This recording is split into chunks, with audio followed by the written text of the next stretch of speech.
Assalamualaikum dan selamat sejahtera kami ucapkan kepada Profesor Madya Datuk Paduka Dr. Muhammad Rosli Saludin. Kami dari Kumpulan 8 akan menerangkan tentang kajian kami yang bertajuk Peranan Rumah Ibadat dalam Pembangunan Sesebuah Tamadun. Video pembentangan ini telah disediakan oleh Nur Syafiq binti Jebat, Fatih Natasha binti Rosli, Fatih Munirah binti Khairuddin, Siti Intan Fatihah binti Zulkifli, Era Syafira Natasha binti Rosli, Nur Aini Najwa binti Muhammad Inus dan Nur Azmina Zafira binti Muhammad Amin.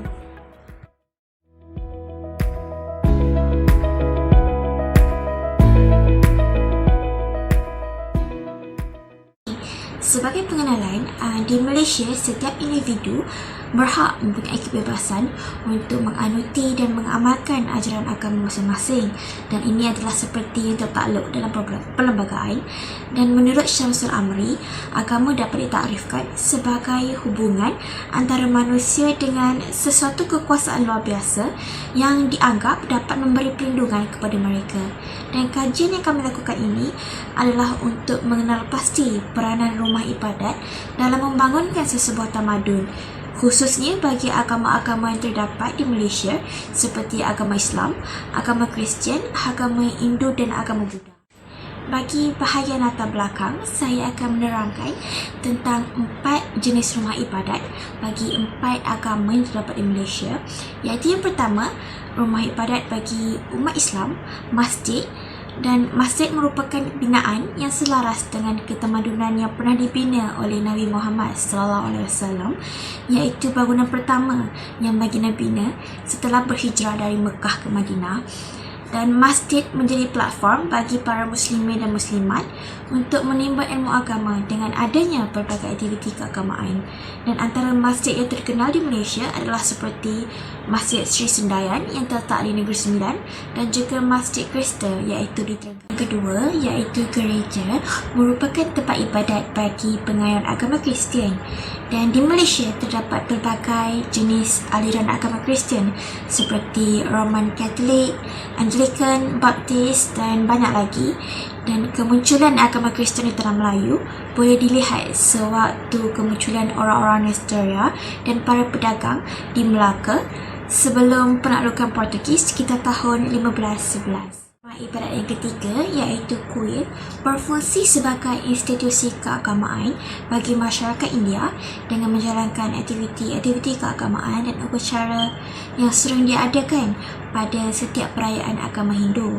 Dan penganut agama Hindu akan bersembahyang dan memohon pertolongan daripada Dewa Vishnu, Dewa Shiva dan Dewa Brahman kerana mereka mempercayai bahawa dewa-dewa ini mempunyai peranan mereka yang tersendiri. Di Malaysia terdapat sebuah kuil Hindu yang sangat terkenal iaitu kuil Sri Subramaniam, iaitu terletak di Batu Caves. Rumah ibadat yang keempat dan terakhir yang kami kaji iaitu Tokong merupakan pusat aktiviti keagamaan bagi penganut agama Buddha, dan bagi mereka menganggap patung-patung yang wujud di dalam tokong ini sebagai pelambangan Tuhan mereka. Dan majoriti tokoh Cina Buddha yang ada di Malaysia adalah kepunyaan tradisi Mahayana. Dan di Malaysia terdapat sebuah rumah anak jati pertama Buddha ditubuhkan oleh Poi Tar Temple di Penang pada tahun 1930.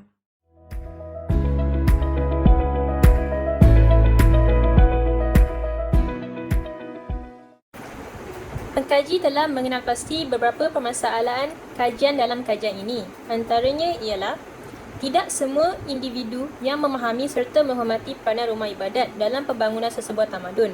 Walaupun rumah ibadat tidak asing lagi dalam kalangan masyarakat atau seseorang individu, kerana kewujudan rumah ibadat ini telah dikenal pasti bertapak lama sejak zaman para nabi lagi.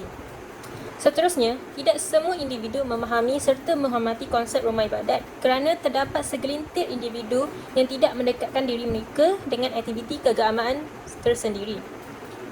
Kewujudan kepelbagaian rumah ibadat serta agama yang berlainan dalam sesebuah tamadun pada masa kini telah menyebabkan segelintir individu tidak menghormati rumah ibadat agama lain, dan ini sedikit sebanyak telah menyebabkan pelbagai konflik dalam sesebuah tamadun.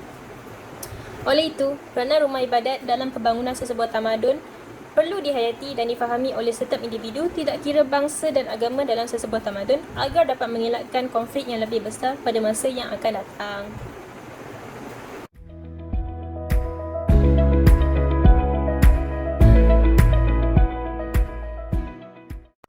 Bagi mencapai objektif kajian ini dirangka bagi menjawab beberapa persoalan kajian seperti berikut.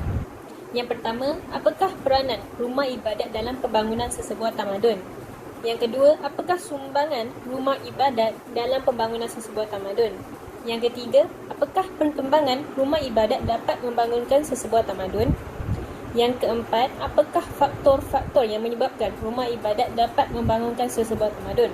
Yang terakhir, iaitu yang kelima, apakah cabaran yang dihadapi rumah ibadat dalam membangunkan sesebuah tamadun? Berikut adalah objektif kajian yang dipilih oleh para pengkaji. Yang pertama, menyatakan peranan rumah ibadat dalam pembangunan sesebuah tamadun. Yang kedua, menyenaraikan sumbangan rumah ibadat dalam pembangunan sesebuah tamadun. Yang ketiga, mengkaji cara perkembangan rumah ibadat dapat membangunkan sesebuah tamadun. Yang keempat, mengenal pasti faktor-faktor yang menyebabkan rumah ibadat dapat membangunkan sesebuah tamadun. Yang kelima, menghuraikan cabaran yang dihadapi rumah ibadat dalam membangunkan sesebuah tamadun.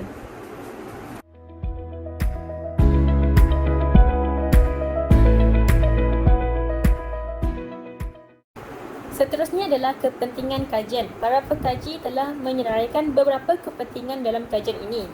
Antaranya adalah, kajian ini bertujuan meningkatkan kefahaman yang lebih mendalam terhadap peranan rumah ibadat dalam pembangunan sesebuah tamadun yang telah memainkan peranan yang penting dalam memajukan kehidupan sesebuah masyarakat sejak dahulu lagi. Selain itu, kajian ini dijalankan bagi menghargai sumbangan yang telah dilakukan oleh rumah ibadat serta mengkaji dengan lebih mendalam tentang cara perkembangan rumah ibadat dapat membangunkan sesebuah tamadun. Hasil kajian ini juga dapat memupuk perasaan hormat pengkaji terhadap rumah ibadat kerana telah mengetahui cabaran-cabaran rumah ibadat dalam membangunkan sesebuah tamadun, serta hasil kajian ini juga boleh dijadikan rujukan kepada pengkaji-pengkaji lain yang ingin mengkaji tajuk ini pada masa yang akan datang. Justru itu, kajian ini penting bagi mendorong seseorang individu untuk lebih memahami peranan serta menghormati setiap rumah ibadat dalam sesebuah tamadun, walaupun rumah ibadat tersebut bukanlah rumah ibadat individu tersebut.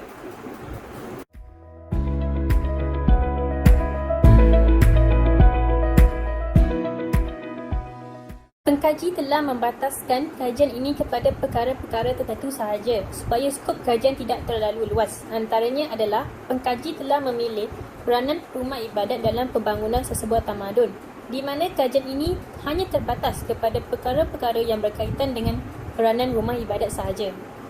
Kajian ini juga tidak mengspesifikasikan hanya kepada satu tamadun, kerana pengkaji memilih untuk membuat secara umum terhadap rumah ibadat dalam sesebuah tamadun. Seterusnya, pengkaji juga tidak menggunakan apa-apa platform bagi mencari responden, kerana setiap maklumat dan butiran berkaitan kajian ini diperolehi melalui kajian literatur serta kajian-kajian yang lepas sahaja. Oleh itu, kajian ini merupakan kajian kualitatif yang memfokuskan penggunaan literatur secara keseluruhannya. Di dalam kajian ini, pengkaji akan menggunakan reka bentuk kajian secara kualitatif. Data kualitatif berbentuk deskriptif, iaitu merupakan kata-kata lisan atau tulisan tentang tingkah laku manusia yang dapat diamati. Pengkaji juga menggunakan kaedah analisis dokumen dalam kajian ini bagi memperolehi data. Pengumpulan data melalui analisis dokumen dapat memberikan maklumat yang relevan kepada isu dan masalah yang dikaji. Bagi kajian ini, pengkaji akan menggunakan dokumen-dokumen berkaitan peranan rumah ibadat dalam pembangunan sesebuah tamadun bagi mendapatkan hasil data. Dokumen-dokumen seperti jurnal dan kajian lepas merupakan sumber utama dalam kajian kualitatif ini.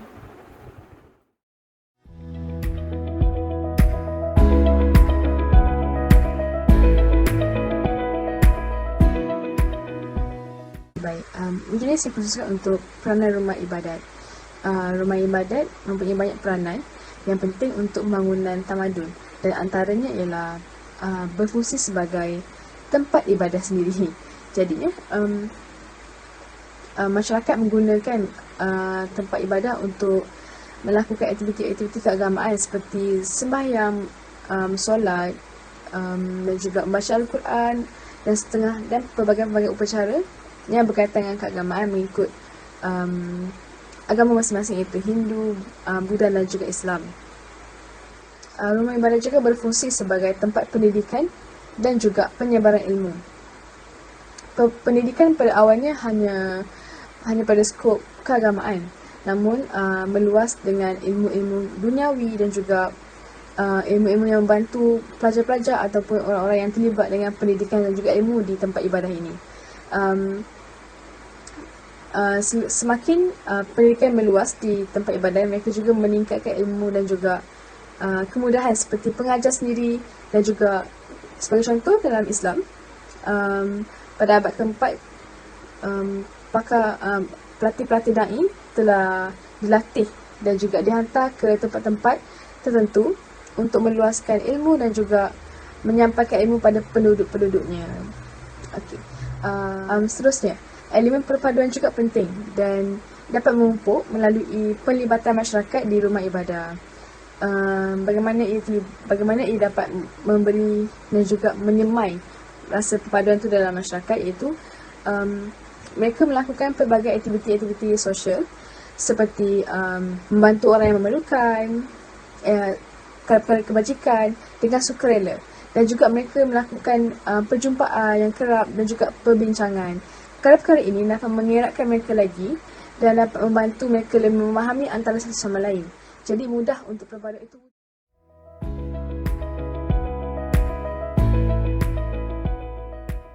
Jadi saya akan membentangkan tentang sumbangan rumah ibadat dalam pembangunan sesebuah tamadun. Yang pertama, masjid. Masjid bukan sahaja tempat untuk beribadah, tetapi juga merupakan tempat untuk berinteraksi antara satu sama lain. Jadi dengan adanya masjid sejak zaman dahulu, ianya membantu memupuk semangat kerjasama melalui aktiviti sosial dan bermoral. Seterusnya, masjid bertindak sebagai pusat ilmu yang memberi pendidikan masyarakat Melayu Islam. Antara sumbangan yang telah dilakukan adalah memberi bimbingan Iqra serta fardu ain dalam membentuk tamadun yang lebih berjaya. Antara sumbangan masjid yang lain ialah penerbitan buku sebagai buku hadis. Sebagai contoh, Masjid Asy-Syafa'ah di Singapura. Bukan sahaja subjek hadis diajarkan di masjid, tetapi Darul Hadis juga mengambil inisiatif baru dengan menerbitkan buku hadis yang berkaitan dengan hadis Rasulullah SAW. Dan buku hadis ini sangat bermanfaat untuk digunakan oleh semua lapisan masyarakat, terutamanya golongan muda, kerana ianya dapat membentuk semua tamadun yang lebih berpengetahuan luas tentang agama Islam. Masjid juga menjadi penyumbang kepada pembangunan peradaban sesebuah tamadun dengan mengadakan bermacam aktiviti keagamaan yang akan membawa umat Islam ke puncak peradaban agung pada suatu ketika dahulu. Rumah ibadat yang seterusnya ialah gereja. Gereja menjadi penaung kepada seniman dan cendekiawan pada suatu ketika dahulu, dan gereja turut menyumbang kepada keterbukaan masyarakatnya untuk mempelajari dan memberi fokus terhadap ilmu akhirat. Jadi pada ketika itu, masyarakat tidak hanya mempelajari ilmu kehidupan, tetapi mereka juga lebih berfikiran jauh dan mempelajari ilmu akhirat yang akhirnya dapat mengukuhkan lagi pegangan agama mereka pada ketika itu. Seterusnya ialah tokong. Antara sumbangan tokong pula ialah melahirkan masyarakat Cina yang lebih berilmu, kerana tokong merupakan pusat kebajikan seperti sekolah. Di sinilah masyarakat Cina, tidak kira berapa umur mereka mempelajari pelbagai ilmu baharu setiap hari. Selain itu, tokong juga dijadikan sebagai rumah anak yatim, rumah orang tua dan juga klinik terhadap golongan yang memerlukan. Seterusnya, dengan adanya tokong ini dapat mengeratkan ikatan masyarakat Cina. Dalam kata lain, tokong merupakan tempat yang digunakan untuk masyarakat Cina untuk berinteraksi sesama sendiri, di mana mereka akan mengadakan perbincangan dan juga perjumpaan bersama-sama di tokong. Sumbangan tokong yang lain pula ialah meningkatkan tahap kesedaran sivik dan moral masyarakat Cina. Kerana di sini mereka banyak menghabiskan masa untuk berdoa, bersyukur dan juga mempelajari kesusahan orang lain. Akhir sekali, tokong memperkukuhkan lagi semangat ketuhanan masyarakat Cina, kerana di tokong inilah terdapatnya acara penyembahan, kematian, perkahwinan dan juga di sinilah mereka meminta pertolongan serta perlindungan daripada Tuhan apabila mengalami masalah atau kekangan dalam kehidupan seharian. Rumah ibadat yang terakhir ialah kuil. Antara sumbangan kuil adalah menggabungkan seni Islam dan juga tamadun India dalam seni binanya. Contohnya seperti Taj Mahal yang berunsurkan seni Islam dalam binaannya. Dan sehingga kini kita masih dapat melihat beberapa buah kuil bersejarah yang mempunyai sentuhan seni Islam dalam binaannya. Dari dahulu sehingga kini, kuil masih menjadi daya tarikan pelancong di setiap pelosok dunia. Kali ini sedikit sebanyak telah memberikan sumbangan kepada sektor ekonomi negara dan secara tidak langsung dapat menyumbang ke arah pembangunan sesebuah tamadun. Contohnya, seperti kita dapat lihat sehingga hari ini, kuil di Batu Cave masih menjadi tempat yang ramai sangat pelancong berkunjung, terutama sekali pada cuti persekolahan.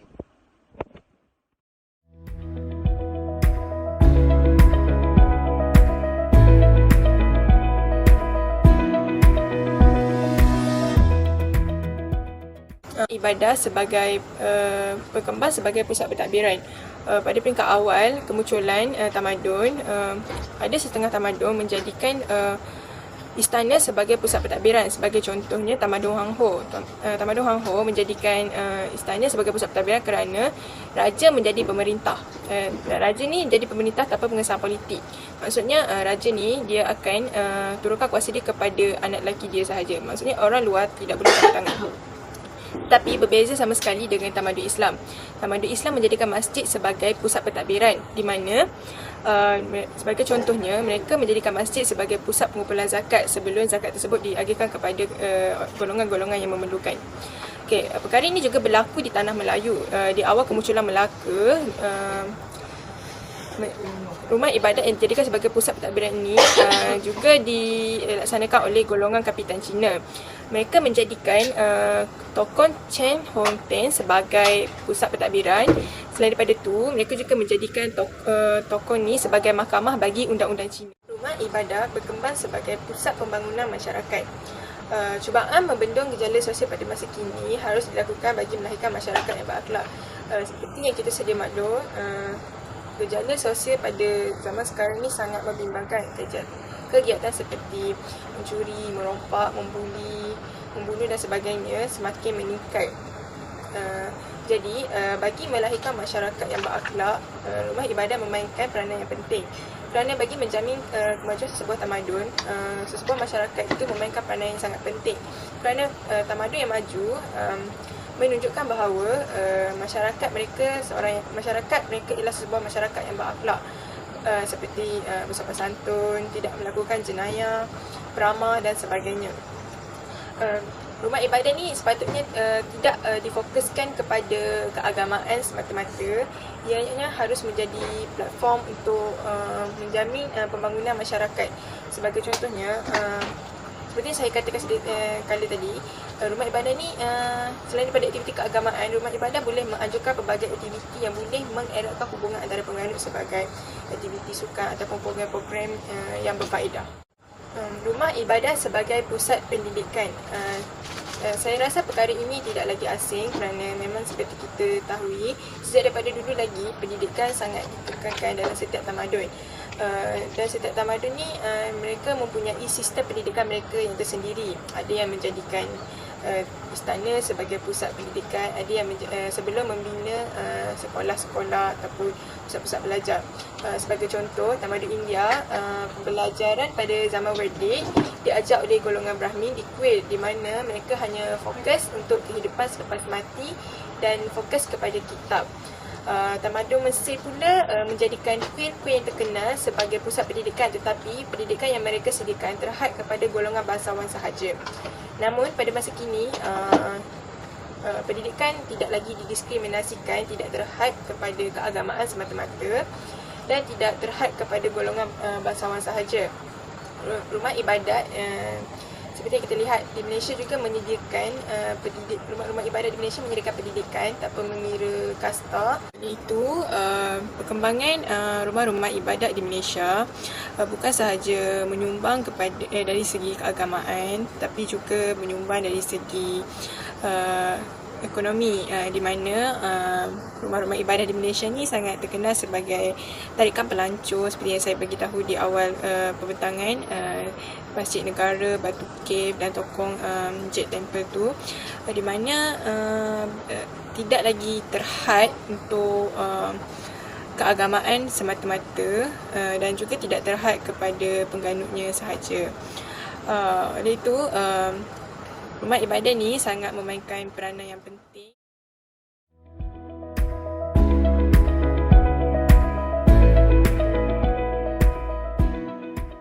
Akan menerangkan tentang faktor-faktor rumah ibadat dalam membangunkan sesebuah tamadun. Antara faktor-faktor rumah ibadat dapat membangunkan sesebuah tamadun adalah kerana dari rumah ibadatlah para ilmuwan terlahir daripadanya. Dan jika kita lihat balik, para ilmuwan adalah rata-ratanya daripada golongan alim ulama dari segi agama masing-masing. Dan jika kita lihat dari sudut pandangan Islam pula, pegangan mereka adalah seperti tanpa sokongan para belia yang bercirikan Rabbani, jadi kegemilangan sesebuah tamadun itu tak akan tercapai. Ciri-ciri Rabbani adalah dapat membangunkan manusia ke arah kehidupan yang lebih diredai Allah. Sebagai contoh yang lain pula, Rasulullah sendiri telah menerima didikan dan asuhan bercirikan Rabbani sehingga dapat melahirkan para sahabat yang dapat meneruskan dakwah Islamiah dari zaman dahulu sehingga ke sekarang.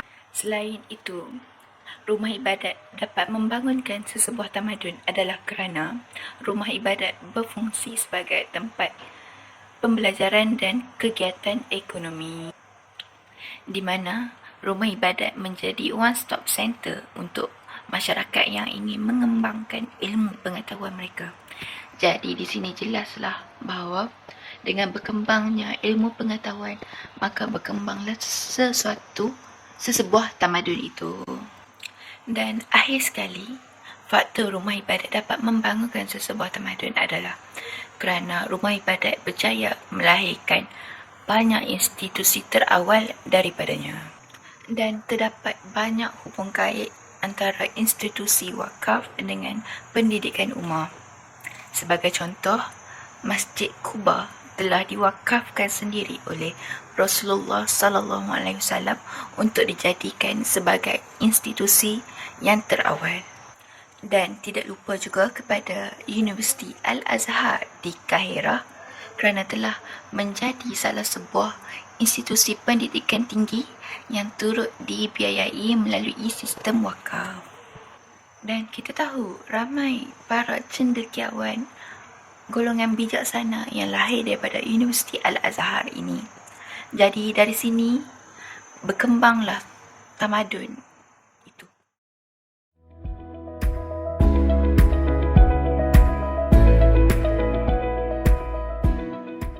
Antara cabaran yang dihadapi oleh rumah ibadat di Malaysia ialah sumber kewangan yang terbatas.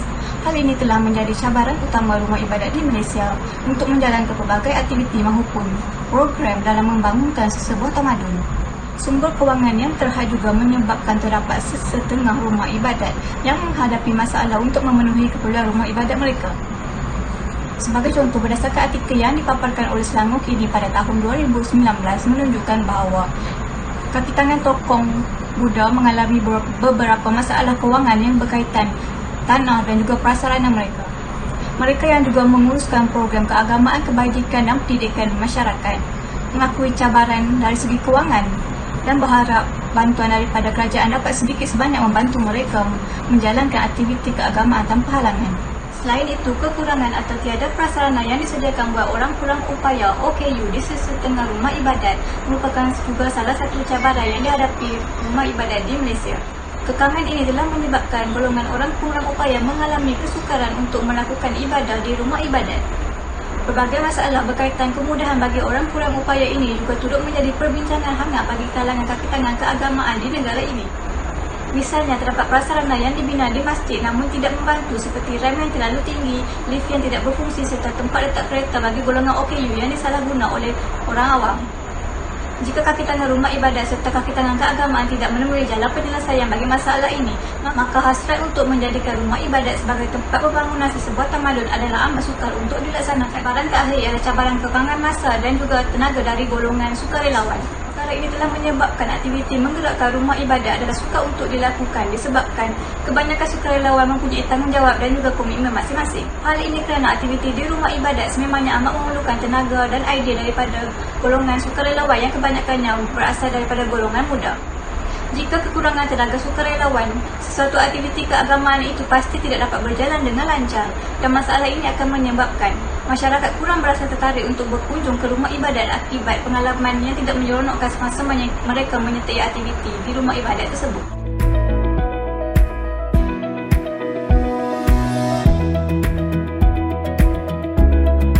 Kesimpulannya, rumah ibadat merupakan aset terpenting dan penyumbang terbesar dalam pembangunan sesebuah tamadun. Tamadun Islam misalnya merupakan tamadun yang amat terkenal dengan fungsi masjid yang tidak hanya digunakan sebagai tempat untuk umat Islam menunaikan solat tetapi juga digunakan sebagai tempat pembangunan ummah. Seperti tamadun Islam, tamadun India dan tamadun Cina juga tidak kurang hebatnya dengan fungsi rumah ibadat mereka seperti tempat untuk beribadah dan juga tempat kebajikan masyarakat.